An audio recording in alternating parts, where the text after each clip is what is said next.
about the fact that, there's a famous saying of the Maggid. I mean, it's not a saying of the Maggid, it's a saying, and the Maggid explains it. So the saying in Chazal is, Da ma'lamayla mimcha, know what's above you.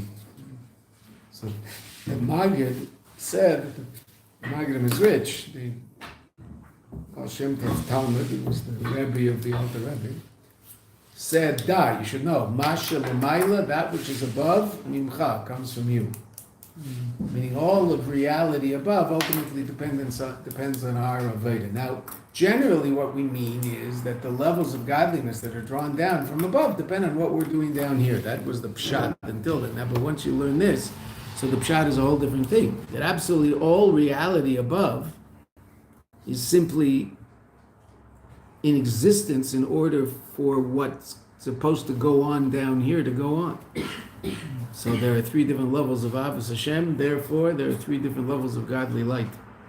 And not the other way around. Okay. So now, all of this that we've been learning is a continuation of Eis Ches, where the Rebbe, we'll start from Zion. In Zion, we were told that the Usher asks for the revelation of Atzmus or Ein Sof, and that level of light will bring about an everlasting revelation of godliness in this world, a revelation that won't disappear, because Tzimtzum is not shaykh to that level of light. There's no Tzimtzum in that level of light. So once it's there, it's there. Okay. But there was a problem.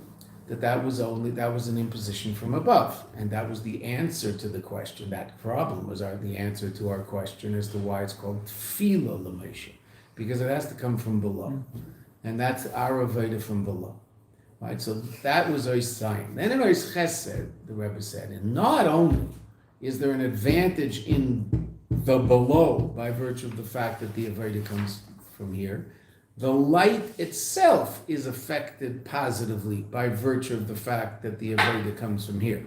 So it's not that, we'll give some arbitrary number. Level 10 light has to be revealed here in order to bring about the everlasting Geula. Okay. But it has to be drawn down from here or else it imposes itself on here, but the Malchus doesn't change. Right? We know what that means. So therefore it has to be Tefillah L'Moshe, it has to be a Tefillah, it has to be an Aveda from below. Okay, good. But still at that point you're talking about light level 10. But now light level 10 is penetrating into the reality below in a healthy way, because the reality below has elevated itself to become a kli, a vessel for that. But then in Chesed, it says, no, it's not the only thing that happens. When the Aveda comes from below, the light itself is more powerful. In other words, it's not 10, it's 11. Let's say, I'm just giving an arbitrary number. Well, how does that work? Oh, that's what the Rebbe is answering now. That's how he's in the middle of explaining to us now. And we're starting to get an inkling of it. Because after all, that light, what's that light all about? Why does that light exist in the nature in which it exists? Because of our Aveda down here. It's not that we do what we do because that's the way it is. No. That's the way it is because of what we do. Because of three levels of Ava, there's three levels of godly light. Not there's three levels of godly light and therefore there's three levels of Ava. That was the Chiddush we saw yesterday. So now we're seeing that the light is very powerfully affected by what happens down here. Not so much affected after the fact. There's already this level of light, and then it's affected by the fact that you and I do Aveda. The very essence of the light, the very existence of the light is dependent on what's going on down here. So if what's going down in here is a higher level, so then that might affect the light to also be a higher level. Let's see what the Rebbe says. Yesterday wasn't deep enough. The Rebbe says we have to go deeper. Greater depth. You could say as follows. And again, we're trying to figure out the following line. The Rebbe is going to explain what we're trying to figure out. The advantage of the light being drawn down, shall yedei tfilas Moshe, by virtue of tfilas Moshe, which that's a catchword for service from below. Legave, relative to, amshocha, the level of light that's drawn down b'derech milamayla lamata, from above below, right? That's why we need tefillas measure. Who? Lo yirak ba'ofen hamshacha. It's not only in the. I'm sorry. I'm reading ches. What am I doing? I'm sorry. We want to hear it. I'm sorry. I'm sorry. I was stuck on ches. I got stuck. I wanted to go to Tess again, so I figured. Okay, sorry. V'yesh leimar. Datam bepnimius inyanim al zeh. The reason, on an internal level, for the same thing that we just read, right? That the hamshacha v'gilui gimel inyanim de mamale seve v'atzmas arense. That the fact that the drawing down and revelation and ultimately the very existence of these three different levels of light called mamale seve v'atzmas arense, which you've been learning about in the Maimer, who al yedei gimel aves, that is as a result of the three different levels of love of v'chol levavcho, v'chol nafshecho, v'chol meyodecho. Right? Who? What does this all mean? Key. Hakavana b'chol giluyim, and this is what we talked about outside yesterday. Now we're going to see it inside. The intention for the existence of all these levels of light. Who bichdei is in order she'al yodam, that by virtue of them, tia charkach, there will be afterwards, Bria Selah, creation of the world. Meaning every single level of godly reality that exists. And again, I have to use a funny word, but there's nothing else we can say. I mean, we're just stuck using words that make sense to us, even though those words don't describe godly reality. We talked about this yesterday. Now, I'm going to say about three different levels of reality, but we're going to change the third one, okay? There's three levels of reality. Finite, you and I call that kelim, vessels. That which allows for finite reality. Or infinite reality. Now, we've just learned there's three different levels of or. Okay, say it. In or itself, there'll be different levels, but the general reality called or, what's that? Infinite reality. Okay, higher levels and lower levels. Well, it's funny to say that, higher levels of infinite and lower levels of infinite, but really what we've already learned is there's a level of infinite level even beyond infinite. Okay, in the or itself. Okay, but that's still all or. And then the third level of reality, which is really the first level of reality, is God's essence. Rabbi Baruch himself. Right? There's nothing we can say about that level of reality. It's not light. It's not kelim. It's the source of light, the source of kelim. Right? The essence of HaKadosh Baruch Hu. And the essence of HaKadosh Baruch Hu is, and we talked about this yesterday, and it's important to understand, that's the only level of all existence that must be. Nothing else is necessary. Everything else exists by virtue of the fact that HaKadosh Baruch Hu wants it to exist. So, just like the reason there are lions in the world is because HaKadosh Baruch Hu, for some reason, wants there to be lions in the world, and that I don't think we have any problem with. That's pretty obvious. So too, the highest levels of godly reality also only exist because HaKadosh Baruch Hu wants those levels of reality to exist. They don't have to. He wants them to. They don't have to be 10 spheres. He wants there to be 10 spheres. Okay. And all of those levels of reality, why do they exist? In general, ultimately to result in the creation of this world. Right? Now, is every level necessary in the process of coming down to create this world? Well, only because HaKadosh Baruch Hu wanted it to be that way. So when you and I, so to speak, look from the bottom up, and we see all sorts of different levels of metaphysical and ultimately godly reality that's responsible for being the source of down here. Ultimately, that's the highway to get from the essence of God down to slugs on the sidewalk. So every part of that process, when you and I look at it from the bottom up, every part of that process is necessary. It fulfills a purpose in the process. Okay, that's true.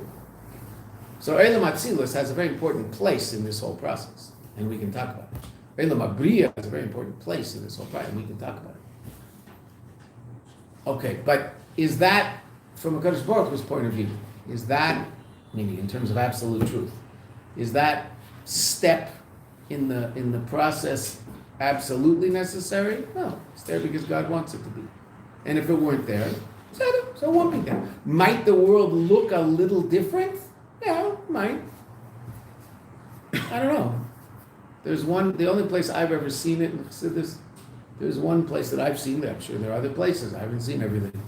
Right? The Rebbe Shab and Ayin Beis, the Rebbe Shab talks, he had this completely conceptual discussion about what would it be like if this level of godliness didn't exist. What would reality look like? And he describes conceptually what might be the change. But that's all conjecture, right? Because ultimately, and that's also only within the context that the Eibishter wants it to happen a certain way. So if you took out this piece within the context of that general will, then things would be different. But could the Eibishter make it exactly the same without that piece? The Eibishter can do whatever he wants. The world can look exactly the way it looks now without all these intermediary steps. You and I would be lacking something pretty serious. If there was nothing in between the source of it all and what's down here, so then we'd have nothing to talk about. We have nothing to learn. Light, we wouldn't talk about godly light. There'd be nothing to talk about. It's just, it is the way it is. I don't know why. Okay, so the fact that there's all these intermediary levels helps us because it actually gives us something to talk about, and there's godliness that we can discuss and understand and wonder about. Okay. And that's also part of the process. Because what does that allow for? More Aveda. What does he want? Aveda. So the more godliness there is out there for us to try to understand and try to relate to, so then it's more Aveda. Okay, so let's see what the Rebbe says here in Yud.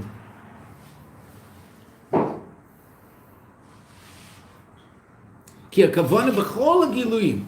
The intention of every single level of, and Gilui means revelations, which synonymous with the word or. Every level of godly light. Hu bichdei shal yodem is that through that, tia achar kach b'yas elam, there'll be a world. V'lochein. Therefore, kamei shebri elam ma'isa, just like b'yas elam, the creation of the world was, ba'ofen in a way, Shekol ha'inyanim shabai, everything that's in the world, yit taknu al yedei avedas adam, will be fixed by virtue of our aveda, and that's the lashon we saw in the pasuk and in the medrash. Asher bara Elokim lasais, and what does lasais mean? Litaken. So now you and I think that relates to the physical world. Right? The physical world was created in such a way that it requires tikkun. The Rebbe is now going to tell us something rather astonishing. No, that relates to every single level of godly reality between the essence of God and this world. All different levels of light also require a tikkun. What's that tikkun? Well, we'll see. Not that God has to be fixed, but we'll see. And by virtue of that, why is that necessary? Bichdei shal yedei zeh, that through this, adam shutaf lakadosh baruch hu b'maaseh bereishis. So the reason that the Kadosh Baruch Hu created the world that way is that we should be his partner. We saw that a few days ago. Al derech zeh, in this way, in this fashion, hu b'negei lagiluyim delamaylo. This is also relevant to the highest levels of godly light. Shehis havusam, that they're bringing into being, meaning the existence of these levels of light. Hamshachosam, the fact that they're drawn down. Haisa was ba'ofen shehagilui shelehem, is in such a way that this level of godly revelation, this is what we just learned yesterday, right? In that atomic bomb that we saw.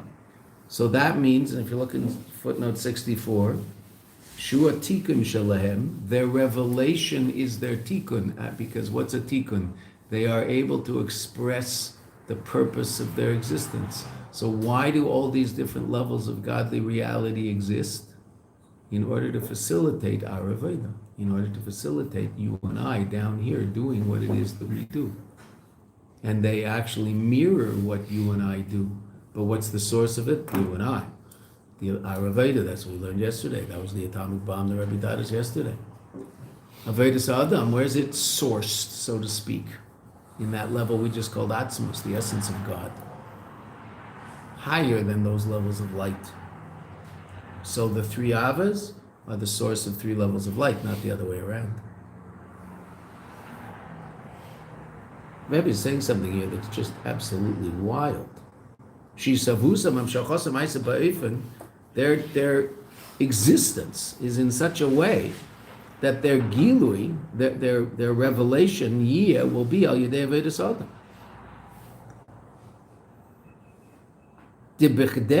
That in order, in order that the partnership of us with the Kadosh Baruch Hu, b'maaseh bereshis, in the creation of the world, will be not only in the world itself, which is how we usually understand it, that's how it's usually explained. This world was created in such a way that it has to be fixed. But the Rebbe is saying, no, that our partnership with the Kadosh Baruch Hu will be not only in the physical world, elo gam b'hagiluyim shel delamaylo, also the revelations above, because after all of those revelations above, what's the ultimate purpose of those revelations? Why are there all these different levels of godliness? What's the ultimate purpose? To come down and create this world. To come down here.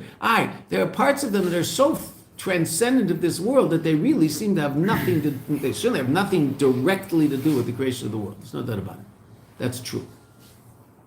Okay, that being said, that level of light still, think about it simply. That's why it's an idea as wild as this idea is, it's still something we can understand. Bottom line, why do all of these levels of light exist? Because God wanted to create this world. That's what it says, right? Up there, before all the light, so to speak, we have to use those words. Above all the light, so to speak, we have to use those words. Up there in the essence of HaKadosh Baruch Hu, before there's any light, HaKadosh Baruch Hu says, I want a physical world and I want a Vedas Adam in the physical world. So therefore, everything that happens after that, what's it an expression of? That desire. That makes sense. So all of these unbelievably transcendent, beyond infinite, and then infinite levels of godly light, why are they there? Because God wants a world. So that means they're very powerfully affected by what goes on in the world, because their whole existence is dependent on the world. Well, that's what we learned yesterday. It's just unbelievable. I mean, once you take it to where it leads you, it's really quite an amazing thing. Everybody.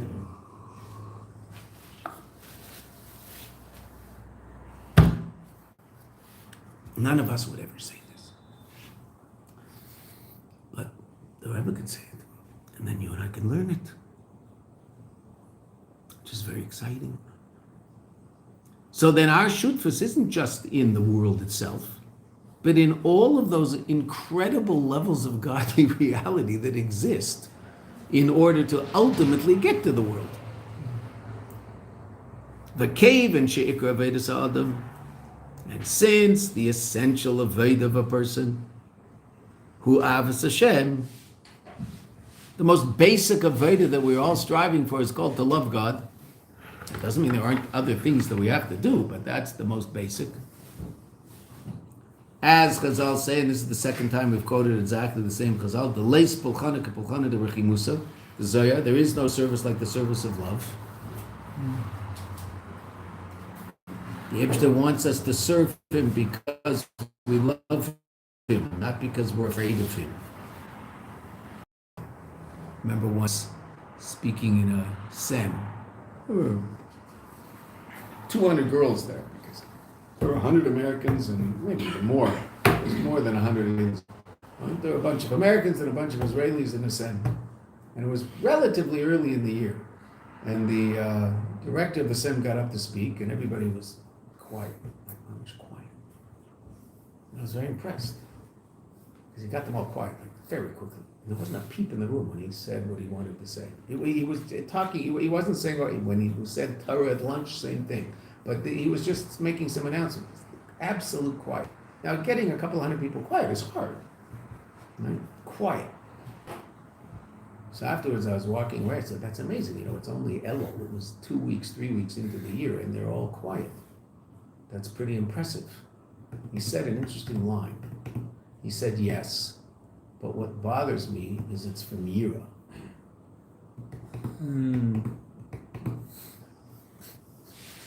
They're afraid of me. So that's Chabad. He said it about himself. He said, unfortunately, it's because they're afraid of me. First, an interesting insight on his part. But you see, that what does he really want? Not that they love him, but they love what they're doing, and they love the Eibishter, and they love learning Torah, and so that's why they're quiet. That hasn't happened yet. Might it? I don't know. I didn't. Was I back in the end of the year to see where they were holding? I have no idea. But that was his line. So that's the Eibishter is the same. The Eibishter wants us to do what he wants us to do, but he wants us to do it because we love him, not because we're afraid of him. He's going to give us a patch.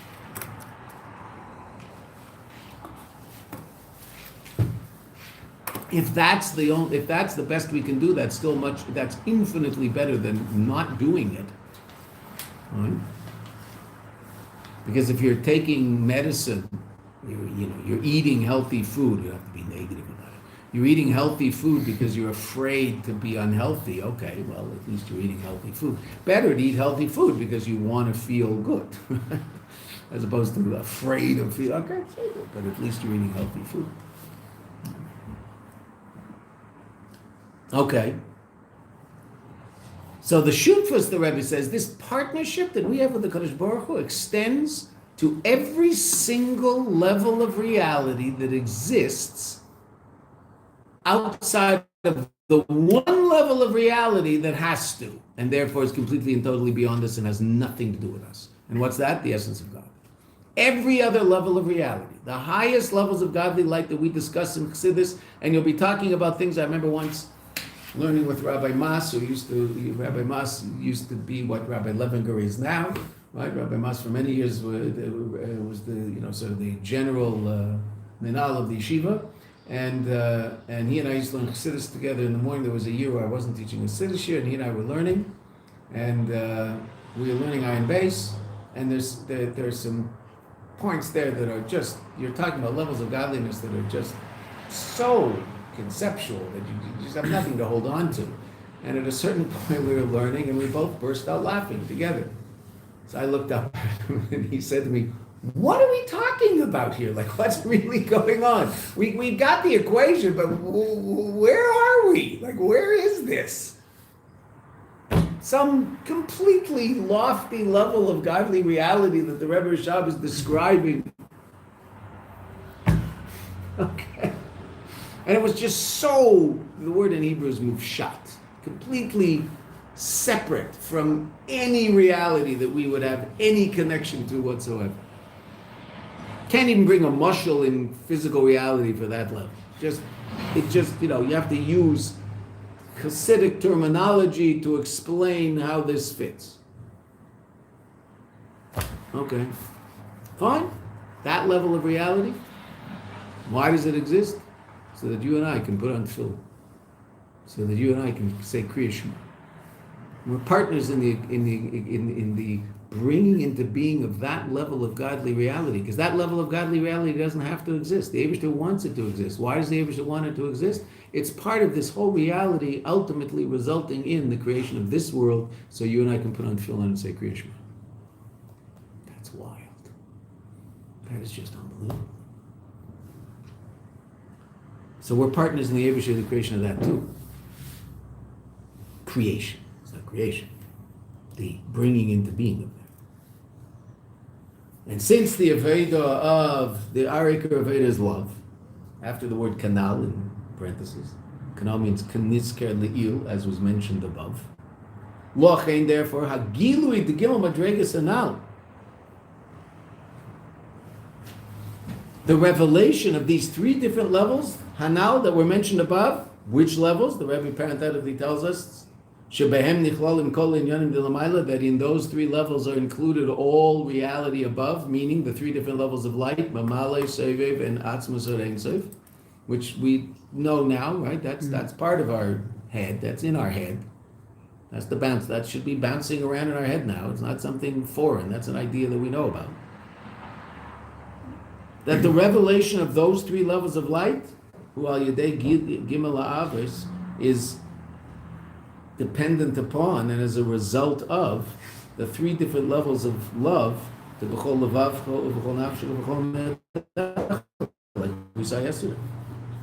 Vayedei shenyonim d'lamayla, and by virtue of the fact that those realities of above, nimshachim u'minizgalim, are drawn down and revealed al yedei avedas ha'adam.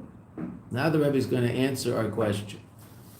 Well, he's going to explain just in one line. We're going to get a deeper explanation. But in one line, we're going to now see why there's an elevation of the light itself by virtue of the fact that it's drawn down by our Veda. Because that's what we said, right? We said the advantage of it being a function of our Veda, first of all, is that the lower realms is now a kli for that light, and that's much more important and much more real. That was the first thing.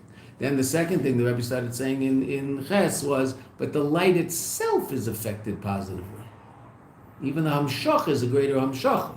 The drawing down of light is more powerful if it comes from below. Why? So now we see. By virtue of the fact that these very lofty levels from above are nimshachim and nisgalim are drawn down and revealed al yedei avedas ha'adam, by virtue of our avodah, Nase behem aliyah l'mayla yeser. It's brought about in them an elevation to a higher place, mikmei shehem mitzad atzmam, than they are in terms of themselves. Now, simple pshat, what does that mean? How does something experience an elevation? By virtue of expressing the purpose of its existence. Right? By connecting to the purpose of its existence, it will experience an elevation. Okay, well, you think about it. What's the purpose of the existence of all these different levels of light, ultimately? That you and I should do some avodah down here in Eilam Hazeh. So if we do, what are we doing? We're connecting that light to its purpose. That light is expressing its proper purpose. Therefore, it experiences an elevation. So the Rebbe just said as follows, and don't ask me to explain what this looks like. The Rebbe just said that the highest level of godly light experiences an elevation by virtue of the fact that you put on tefillin. You are affecting godly reality by virtue of putting on. You're not only affecting yourself and affecting the world, that's for sure. But you're actually affecting the highest levels of godly reality by virtue of doing that, because the whole purpose of, and we're talking about godly life.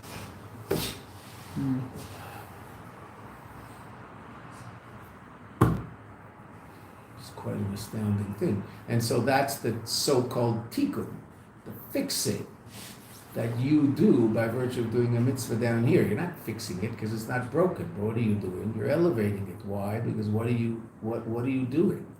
You're tapping into the ultimate purpose of reality. And that purpose of reality affects those levels of godly reality as much as it affects the piece of leather that you're wrapping on yourself as tefillin. It's all part of the same process. And the ultimate purpose of the process is you wrapping tefillin, not the existence of that level of light. That level of light is very impressive. If that level of godly light were to be revealed in this room, we would cease to exist. We would be nullified completely. Okay? And yet we can affect that level by virtue of doing some seemingly mundane act in Gashmis. It's just unbelievable. Unbelievable what a mitzvah turns into. It's not just giving us something to do so we won't be watching Netflix all day. Meaning in life. You want some meaning in life? Oh, you better go to yeshiva and get some meaning in life, because otherwise you'll just be watching Netflix all day. So you need meaning in life. Okay, so go to yeshiva and get meaning in life. Okay, so that might be a first step. But really, what's that mitzvah that you do when you put on tefillin all about? Somehow bringing about greater health in all levels of reality, including the highest states of godly revelations, which is him. But there's one level beyond him. That's called his essence. That is what it is, and that's the only thing that has to be the way it is, so that can't experience elevation because it has no purpose, it just is what it is. Whereas godly light has a purpose, has a source, has a purpose. The ultimate purpose of all those levels of godly light is for you and I to sit and learn a Mayanot Chassidus in the morning, after the siren. What's the siren got to do with it? I don't know. Don't know. I mean, okay, we sort of know, but we don't know. I mean, well, okay, enough with the sirens. What everybody's talking about today, I see it even here, I see it got to the Mayanot groups. Chav Gimel Sivan. Chav Gimel Sivan was, of course, the day that Mordechai and Esther got the king, not to annul the decree, but to allow us to defend ourselves. It's very interesting. Against Persian authorities. Who were trying to kill us. 2,841 years ago, I think it was, or something like that, some ridiculous amount of time ago. Hagalgal Jose. It all comes back. Right? Here we are, fighting Persia. There's some Persian authority who wants to wipe us out. And we're defending ourselves. Purim. And when did that all? When were we given what was the Tzahal of arena on the streets of Shoshana Bira, Tehran? When were the celebrations happening on the Chav Gimel Sivan? We got word that we could fight back. It's wild. It's wild. It's just wild. Mm-hmm. Oh, it's all just happenstance. What? That's today, right? Today. Chav Gimel. We're waiting to see the big things, that we're waiting to see what's going to happen today. So far today didn't start off so well. We're going to fireworks. Okay, fireworks for free is what we want, because some Jews got hurt and a hospital was bombed. So, I mean, we're not so into that. Okay. But that we're just starting. You've got, we'll see what happens. Yeah. And we're not dependent on it happening today. But it'll be interesting to see what happens. Interesting to see what the Abish's got up his sleeve, so to speak. His, so to speak, sleeve. Okay, we'll see. It's interesting because last week, one of the Israeli ministers said that on Thursday there's going to be fireworks. I don't think he knew Thursday was Chav Gimel Sivan. Now, why he would say that, I don't understand, because that seems like a stupid thing to say. Unless that was also something that, you never know with these things. Meaning, why are people saying things that you think they shouldn't say? Who knows?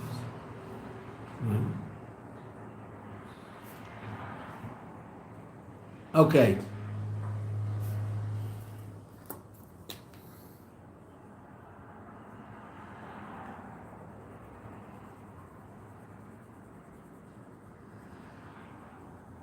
So look at footnote 65 because it's just so interesting. Re'ei al derech zeh Likuti Diburim Chaf Beis Shin Gimel. Likuti Diburim, a very, very important book, a series of Verbringings of the Frierdiker Rebbe. It's masterfully translated into English by RB Kaplan, and Uri captures all of the romance of the Frierdiker Rebbe, the way the Frierdiker Rebbe describes things and talks about things in such a special way and in such a beautiful way. So if you can't read the Yiddish original, there's a Hebrew translation of it, but there's also an English translation of it. 5 volumes, I think. The original book is 4, but I think the English translation is 5. And it should be part of your library, that English translation. I mean, there's just no question. And the Likuti Diburim, it's all the Frierdiker Rebbe. And there's some amazing stuff in there, absolutely amazing. Verbringings. It's just Verbringings the Rebbe had with Chassidim. And you'll see the Farbrengen is so interesting because sometimes, sometimes these Farbrengens are in Poland while the Rebbe is running around trying to keep away from the Nazis, etc. And or not the Nazis were there yet, but things were brewing. How many people are sitting in the room? Lav dafka so many, meaning there'll be questions of the Chassidim to the Rebbe. They'll ask the Rebbe something, and the Rebbe will answer in the middle of the Farbrengen. So there's how many people are sitting in the room? So look at footnote 64. Re'al derech ze lakudi diburim, chraf beis, shin gimel aleph beis. Shal yedei machshavas ha'adam be'inyanim de lamaylo, by virtue of the thought of a person regarding matters above, is what we're doing right now. We're thinking about these different levels of godly reality. Nase behem aliyah. It's brought about in them, in those godly realities, an aliyah, by virtue of the fact that you and I learn and think about different levels of godly reality. They are elevated. Those levels of godly reality are elevated by virtue. In fact, you and I are certainly elevated because we could be thinking about who knows what. But Baruch Hashem, we're thinking about the Eibishter. So we're certainly elevated. But that level of godliness is elevated. Why? So it has a lot to do with what we were talking about before. And it's so fascinating. Why do all these levels of godliness exist, Bichlal? Well, one of the reasons is, now yes, the general reason is to get down here. Okay. But why so many levels? They do it in 3, do it in 5, do it in 1, do it in 8. I don't know. What do you need so many levels of godly reality? Oh. Because then, again, there's more for you and I to talk about, there's more for you and I to think about, there's more for you and I to try to understand. It's all about us. It's about Avedas Adam. So now Avedas Adam becomes much more sophisticated because Avedas Adam can actually try to understand different levels of godly reality. And if we do that, what are we doing? Well, isn't that the purpose for that godly reality to exist? That you and I should try to think about it and make that what our life is about, as opposed to think about how we can, build a better. What was the thing? What was that thing? They always build a better mousetrap. Right? Build a better mousetrap. That was when we were growing up. That was people are involved in building a better mousetrap. Figure out how to make your millions. You want to make your millions? I don't know how to do this, but here, I want a percentage if you go do it. You ever heard of Brachis? Brachis, they sell nuts and they sell really, really good, what's called pitzuchim in this country, right? Nuts and pistachios, but they're really, really good. Unbelievable stuff, really high-class stuff, good stuff. And dried fruit. And open up a Bereshis on Kingston Avenue. You'll make a fortune. There isn't one. There you go. There you go. You heard it from me. Okay, the better mousetrap. Okay, but I want 10% for the idea. I don't know how to do it. It's not my thing. But someone's going to make a lot of money. Right? Okay, if they do that. Okay, so you can think about that. And that's important also because you got to make a living. Okay, say that.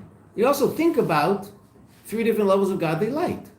And when you think about 3 different levels of godly light, what does the Frierdiker Rebbe say you're doing? You are elevating those 3 different levels of godly light because they exist in order for us to think about it so that we can be connected to that level. But that's the whole purpose of their existence, is our Avodah, right? That's what we've been saying. So when you and I think about it, we're actually bringing about an elevation in that level of godly reality, which is really an astounding idea. That's the reason it exists. The Eibusher doesn't need all this stuff. He wants it. Why? For us.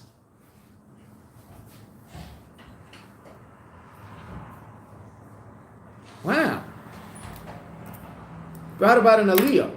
Nase b'hem aliyah, b'dugma, similar to aliyah shenases b'devarim gashmim, similarly to the elevation that's brought about in physical objects, al yedei shemevim te'elis levedas Hashem, by virtue of the fact that that physical object has some purpose in your service of God. Now, that we certainly know that if you use some physical object within the context of your relationship with the Kadosh Baruch Hu, so you've elevated that physical object. That certainly we know, right? That piece of paper you're looking at, Some of you? That piece of paper you're looking at, right? There's no God. There's no mention of God's name in this minor, right? There's no Yud Kei Vav Kei. It's not there. Okay. So theoretically, right, this piece of paper has no, not mine, because mine's a book. Yours is a picture of a book. So it has no Kedusha per se. Right? Okay, so if I'm copying it and I make a mistake and half the page comes out, those lines where you can't see half the page, this is fine, and you can take it and throw it in the garbage. There's no Kedusha. We usually don't, but you can. La halacha, there's no question. You can throw it in the garbage. Otherwise, there's no Kedusha. Okay? Those ones that you have can't be thrown in the garbage. Why? Because a Jew learned them. You completely changed the metaphysical reality of that paper. It's now a davar shebekadusha, and it has to be put in geniza. Why? Because you learned out of it. You used that physical object to relate to God, so now it's elevated to a whole new state of reality, and it can't be thrown in the garbage. Before you, if I had extras, perfect mimer. If I had extras in the front of my book that I hadn't given out, again, we don't do this. We put them in Geniza because it feels funny throwing a mimer in the garbage. But La Lacha, you can throw in the garbage. There's no Kedusha. It's just a picture of a bunch of words. If it's a Shem Hashem, if you take a picture of a Chumash, Daber, Yud Kei, Vav Kei, El Moshe, so obviously that has Kedusha. You can't throw it there. You can't throw out God's name. But this, God's name is near. In a revealed way. Okay, so then you can throw it out. Not now. Not these ones. Right? I don't know what's with your phone over there, if you're looking at the mimer on your phone. No, I'm just saying, if the mimer's on the phone, I don't know, now that could be, you can never throw out the phone again. I'm kidding. Don't worry. But it's certainly elevating the phone, right? There's no doubt about that, right? But, when you learn...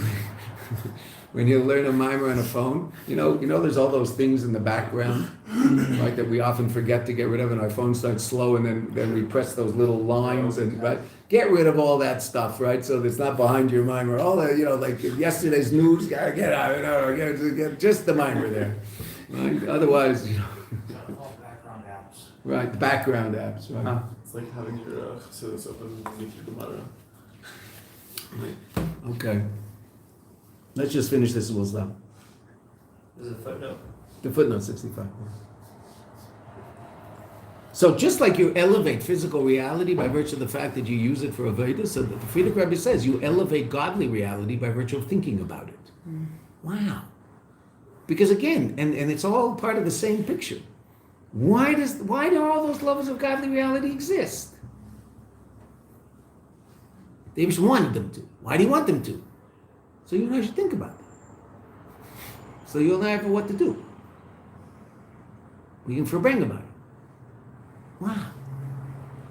Because, and there are all sorts of levels of godly reality that really don't have anything to do. I mean, Atik up there, right? Keser, Pnimius Keser, Atik.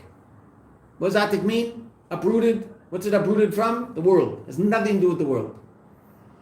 Directly, meaning it's not part of the whole process of, well, it is. We're learning it is, but it is only within the context of it exists in order for the fact that you and I can do some avodah down here.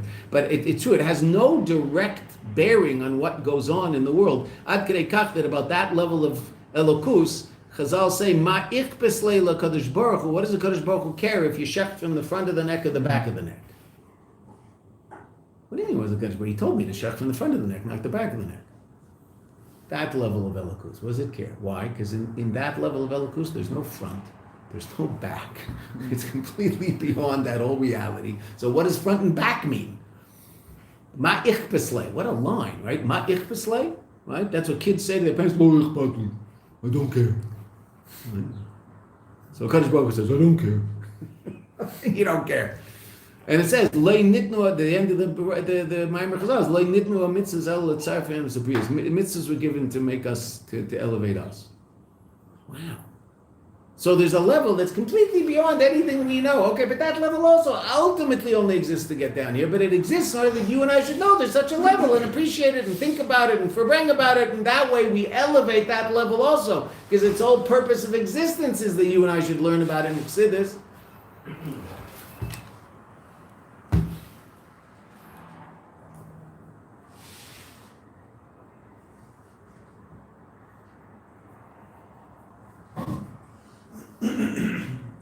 Okay, we'll stop here because it's late. There's a yesh lema. We'll go further on Sunday. But the mimer, we want to. When's the last day? Tuesday? Yeah, Okay, so we're gonna go. I mean, I'm trying. It's not like we're going slow. Right? We're trying to understand what we're doing. But I would like to finish the mimer Sunday, Monday, Tuesday. So we'll do our best to do that. It's 2 pages. Okay. There's one more atomic bomb left. So. What was the word for fear in Hebrew that we've been using? Generally, yura.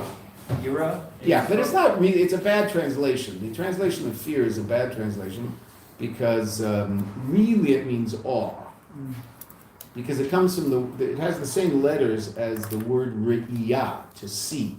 Meaning yura is a very powerful sensitivity to God's presence in our midst. So therefore, I'm not going to speak. So even in that person's story you were talking about was right. awe could still be the right word there? Well, no. He actually, No, we were talking in fear. English, and he said fear. He might have actually said yira, but he meant fear. The actual word for fear is pachad, which sometimes comes up in Chassidus also. Pachad and yira. So yira is more awe, which is a higher level. So Awestruck by the majesty of God. But that means I'm not going to move, right? I'm awestruck by the. See this you can't, but yeah, by the fact that the cop is over there and I'm not going to speak. Okay, now seeing the cop doesn't take anything. Seeing God there does take something. If I'm really powerfully aware of God's presence in my midst, I'm going to act differently. That's hard to reach, that level of sensitivity.